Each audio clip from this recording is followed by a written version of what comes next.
"And how do you find the people about you, Marnie?" said Lord de Mowbray, seating himself on a sofa by his guest. "All very well, my lord," replied the Earl, who ever treated Lord de Mowbray with a certain degree of ceremony, especially when the descendant of the Crusaders affected the familiar. There was something of a Puck-like malignity in the temperament of Lord Marnie, which exhibited itself in a remarkable talent for mortifying persons in a small way, by a gesture, an expression, a look, cloaked too very often with all the character of profound deference. The old nobility of Spain delighted to address each other only by their names, when in the presence of a spick-and-span grandee, calling each other Infantado, Sidonia, Osuna, and then turning round with the most distinguished consideration, and appealing to the most noble Marquis of Ensenada. "They begin to get a little uneasy here," said Lord de Mowbray. "We have nothing to complain of," said Lord Marnie. "We continue reducing the rates, and as long as we do that the country must improve. The workhouse test tells. We had the other day a case of incendiarism, which frightened some people, but I inquired into it, and am quite satisfied it originated in purely accidental circumstances, at least nothing to do with wages. I ought to be a judge, for it was on my own property." "And what is the rate of wages, in your part of the world, Lord Marnie?" inquired Mr. Saintless, who was standing by. "Oh, good enough, not like your manufacturing districts, but people who work in the open air, instead of a furnace, can't expect, and don't require such. They get their 8 shillings a week, at least generally." "8 shillings a week," said Mr. Saintless. "Can a labouring man with a family, perhaps of 8 children, live on 8 shillings a week?" "Oh, as for that," said Lord Marnie, "they get more than that, because there is beer money allowed, at least to a great extent among us, though I for one do not approve of the practice, and that makes nearly a shilling per week additional, and then some of them have potato grounds, though I am entirely opposed to that system." "And yet," said Mr. Saintless, "how they contrive to live is to me marvellous." "Oh, as for that," said Lord Marnie, "I have generally found the higher the wages the worse the workmen. They only spend their money in the beer shops. They are the curse of this country." "But what is a poor man to do," said Mr. Saintless, "after his day's work if he returns to his own roof and finds no home, his fire extinguished, his food unprepared, the partner of his life, wearied with labor in the field or the factory, still absent, or perhaps in bed from exhaustion, or because she has returned wet to the skin, and has no change of raiment for her relief? We have removed woman from her sphere, we may have reduced wages by her introduction into the market of labor, but under these circumstances what we call domestic life is a condition impossible to be realized for the people of this country, and we must not therefore be surprised that they seek solace or rather refuge in the beer shop." Lord Marnie looked up at Mr. Saintless, with a stare of high-bred impertinence, and then carelessly observed, without directing his words to him, "They may say what they like, but it is all an affair of population." "I would rather believe that it is an affair of resources," said Mr. Saintless, "not what is the amount of our population, but what is the amount of our resources for their maintenance." "It comes to the same thing," said Lord Marnie.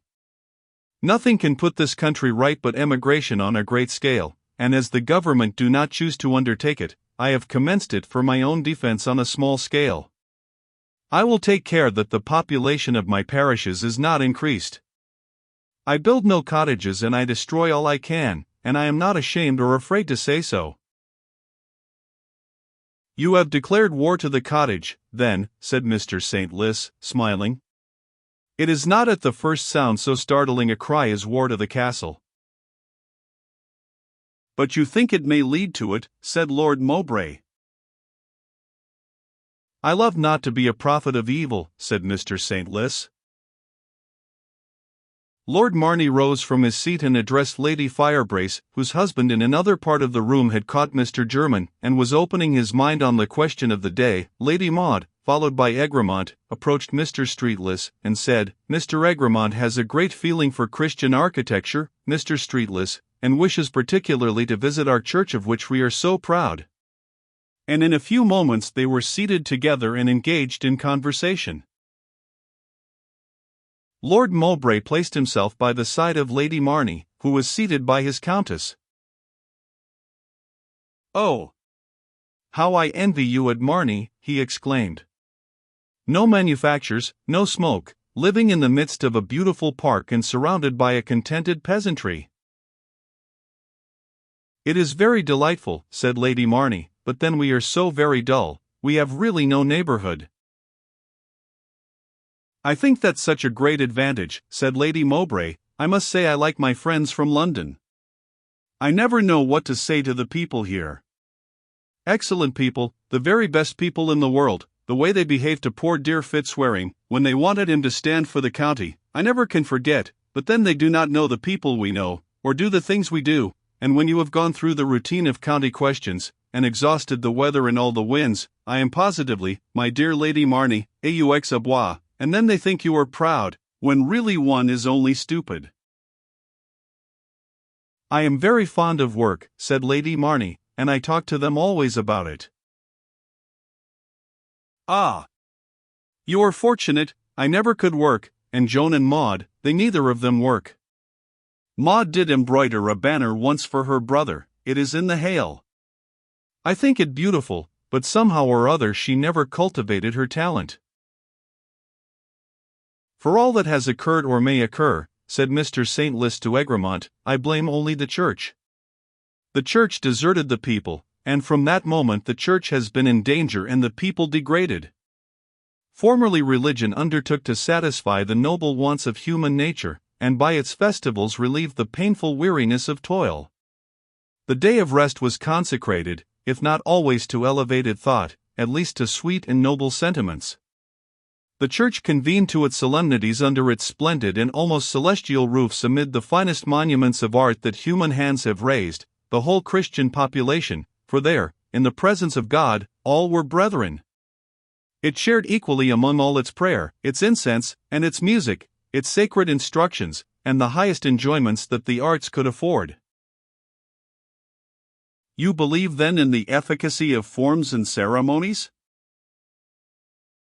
"What you call forms and ceremonies represent the divinest instincts of our nature. Push your aversion to forms and ceremonies to a legitimate conclusion, and you would prefer kneeling in a barn rather than in a cathedral. Your tenets would strike at the very existence of all art, which is essentially spiritual."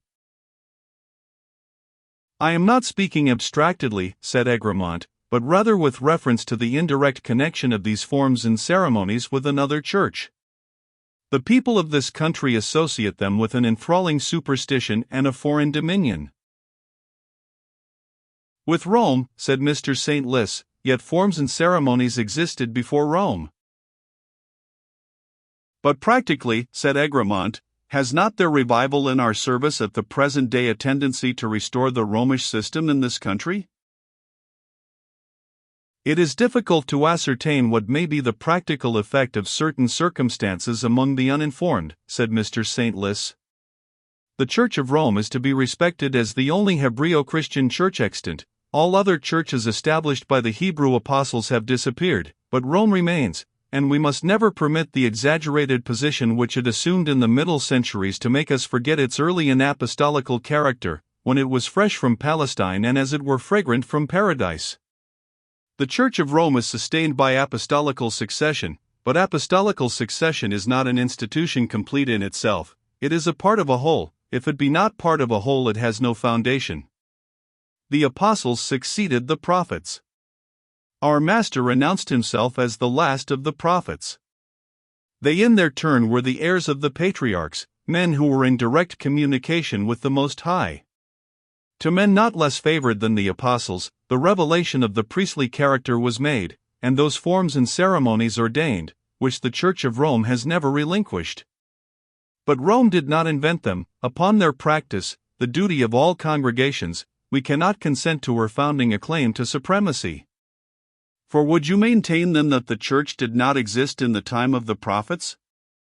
Was Moses then not a churchman? And Aaron, was he not a high priest? Aye. greater than any pope or prelate, whether he be at Rome or at Lambeth. In all these church discussions, we are apt to forget that the Second Testament is avowedly only a supplement. Jehovah Jesus came to complete the law and the prophets. Christianity is completed Judaism, or it is nothing. Christianity is incomprehensible without Judaism, as Judaism is incomplete without Christianity. What has Rome to do with its completion? What with its commencement?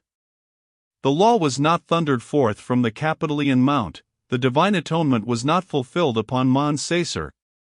No, the order of our priesthood comes directly from Jehovah, and the forms and ceremonies of his church are the regulations of his supreme intelligence. Rome indeed boasts that the authenticity of the Second Testament depends upon the recognition of her infallibility. The authenticity of the Second Testament depends upon its congruity with the First. Did Rome preserve that? I recognize in the Church an institution thoroughly, sincerely, Catholic, adapted to all climes and to all ages. I do not bow to the necessity of a visible head in a defined locality, but were I to seek for such, it would not be at Rome. I cannot discover in its history, however memorable, any testimony of a mission so sublime. When omnipotence deigned to be incarnate, the ineffable Word did not select a Roman frame. The prophets were not Romans, the apostles were not Romans. She, who was blessed above all women, I never heard she was a Roman maiden. No, I should look to a land more distant than Italy, to a city more sacred even than Rome.